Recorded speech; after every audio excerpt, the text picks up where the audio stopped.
नानी बाई कह रही है ससुराल वालों से क्या कि बाबा जी ने देखा हूँ तो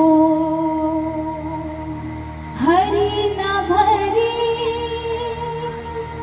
अरे माई रोनी लियाए मारे आया तो सही, माए रानी लाए तो नहीं सही, और इतने बुढ़ापे में मेरे लिए इतनी दूर आए तो सही। मैं तो उसमें ही प्रसन्न हूँ, मैं तो उसमें ही खुश हूँ, मैं तो अपने पिता को देखकर ऐसे ही खुश हो गई, ऐसे ही राजी हो गई।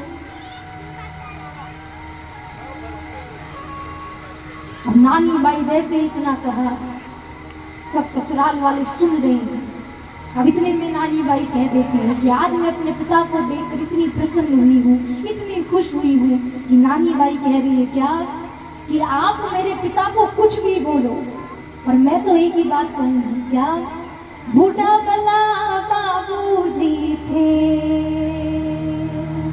किस स्याही की जो, और हमारा बूढ़ा बाप जी थे जीव तारे जो। क्या आप कुछ भी कहो, और मैं तो यही कहूंगी कि मेरे पिता को भगवान अच्छी लंबी उम्र दे, अच्छी लंबी आयु दे। मैं आज अपने पिता से मिलकर बहुत प्रसन्न हूँ, बहुत खुश हूँ।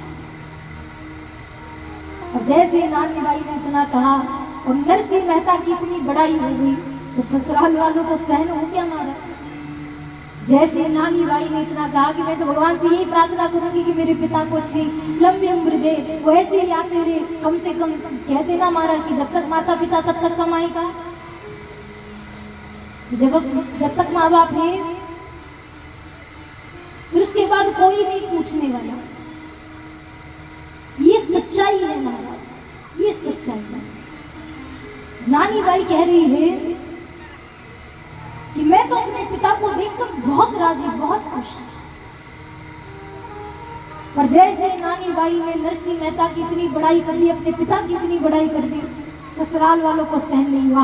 अभी तक तो केवल सासू कह रही थी महाराज, अब जेठ जी तैयार हुए हैं, जेठ जी आए और जेठ जी कह रही क्या आया तो मैं दर्शन पाया मेल दो